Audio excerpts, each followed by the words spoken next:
today we are learning how to make a built-up neckline. Like, I don't know, at the main part of this year, it should be one of those things you know how to do in 2024. So to make a built-up neckline, it is pretty easy and simple. So first, you draft your pattern. This is my basic body for half cut. You can actually make a built-up neckline for a top, a dress, or a boo-boo dress, depending as the case may be. So this is my basic body's measurement for half cut. This is my shoulder slope, my armhole line, my bust point, under bust, and the waist length. So now what we are working with is the upper part, please. So from your neckline, this is the neckline. From here we are using 4 inches on fold. By now, if you are watching this video, you should be able to draft a normal basic bodies, okay? And if you are watching this video and you are yet to subscribe, please subscribe to this channel to be notified whenever we post new videos, and also drop a comment and like the video. So the next thing you want to do is you to determine how high you want your neckline to be, how high or low. So for the sake of this illustration, I'll be using 2.5. so you get 2.5 on a straight line like this.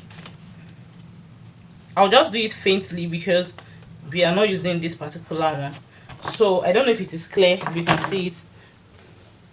So this is 2.5 like this, and from here, from the upper part of the 2.5 inches, this or the upper part of this slope, you come in by 0.5 inward, 0.5 inward, and then you connect. So your neckline is going to be slant. Let me make it very bold. So this is the one we are working with. We are not using this. It is pretty easy. Then you connect to this part. This is your new neckline. You can make yours 2, you can make it 2.5 or 1.5, but for this I am using 2.5. The next thing you want to do is to align this place. You don't want your neckline to be this sharp. You can see how sharp it is here. So all you need to do is to blend using your ruler, that your armhole curve or your hip curve, or you can just use your hand to blend it. So I'll just use this to blend from the shoulder slope to the neckline. I don't want it straight and sharp. So this is what you have. I don't know if it is clear. So this is what you have. You can see how curvy it is here. So that is our new neckline, and this is for the front part of the tutorial. So now you can now determine the kind of neckline you want it to be. From here, determine the depth of your neck. The normal round neckline is 3, and from here you can get how deep you want your neckline to be. So let's assume for this illustration I want a deep V, and I'll be working with 7 inches. I want my neck to be 7 inches deep. Okay, so now you can determine the kind of neckline you want. All you need to do is to plot out the neckline. You can come down like this and make it a U neckline. Let me see if I can do that faintly. Just come and make it a U neckline like this. If this is the kind of neckline you want, you can make yours a sharp V, and you can also do something that will look like a Queen Anne neckline, where here will go in and you still come down here. I think I like this one. You can actually be creative with your neckline styling, but let's work with this one. Let's work with this. Let's do something like this. So I'll make this very bold, the one I'm working with, to be very bold. Like I said, you can determine the kind of neckline you want for your built-up neckline.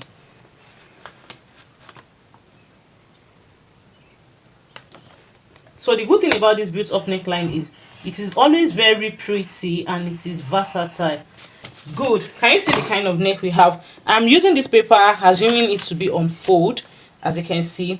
Then the next thing you do is to take your body measurement, and then we cut the back panel.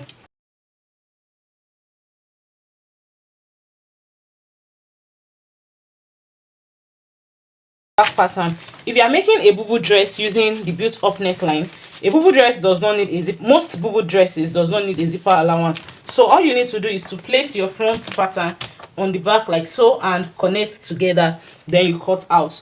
Okay. So but in a case when you are making a top or a blouse or a gown, a dress that requires you to put a zipper allowance, it's just the same way you've done the first one. So all you need to do is to put in your zipper allowance, then connect the back neckline like so. Don't forget, this here is your zipper allowance.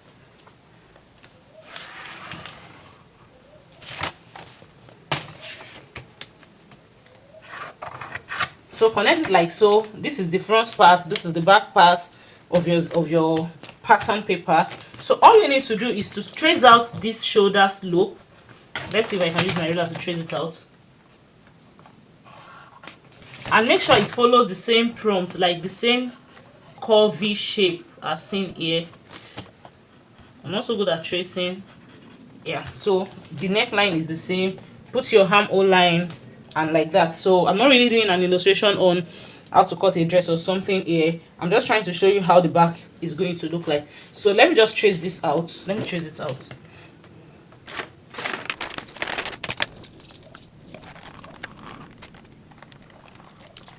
I've been able to trace out the back pattern of my pattern paper.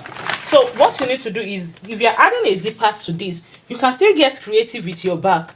Okay, all you just need to do, don't forget that we went up by 2.5, so you come down by 2.5 like so for the back, and from here you can determine the shape of neck you want to put. If you want to have an open back, you can measure 3, then give it maybe a distance of 4 inches, that is 7. Cut out the shape you want. This is still, let me just give you an illustration of what I am saying, like this. So if you are cutting this out, it still doesn't affect the fact that this place is a built-up neckline, and you can still make it a normal built-up neckline where you put your zipper. Make sure your zipper is stopping like at the neckline here, then you put on the remaining space for the zipper allowance at the upper part here. You either join it together, or you had your hook and eye to hold this firmly at the back. So it depends on what you want. And that is just the simple way of cutting out a built-up neckline. Let me cut out this neck and see. Let's try it out on the paper and see what we, on the fabric rather, and see what we have. So to make a built-up neckline, you just have to stay creative with the kind of neckline you have. It is very, very easy to make. Very, very easy to make. So, oh, this is so beautiful. Let's cut out the back pattern.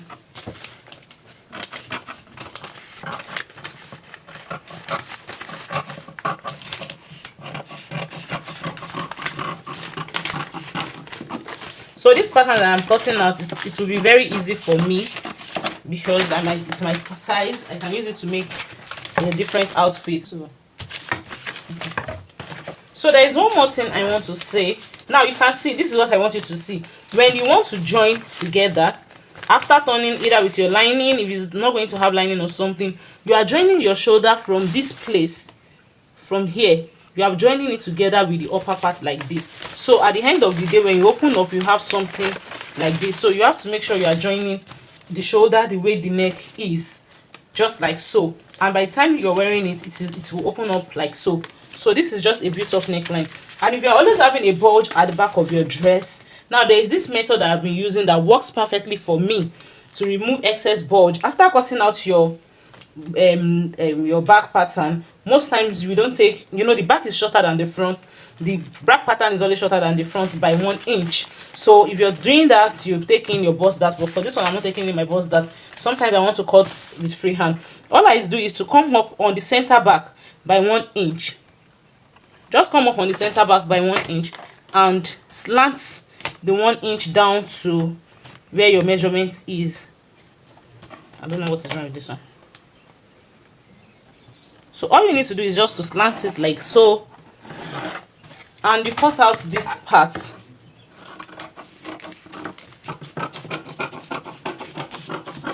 Good. So this is what you have after cutting it out. The center back becomes shorter than the center front. Okay, and when you're cutting the skirt of it, you come down by, if you're not taking out that, you come down by ½ inch, and you also slant it up, and you are going to have a perfect back without zipper bulge. So I hope this illustration has been helpful. Let me know in the comments if you'll be trying it out, and you can tag me to your work after making it. Don't forget to like this video, subscribe to this channel, and stay tuned for another interesting tutorial. I'll see you in my next video. Bye.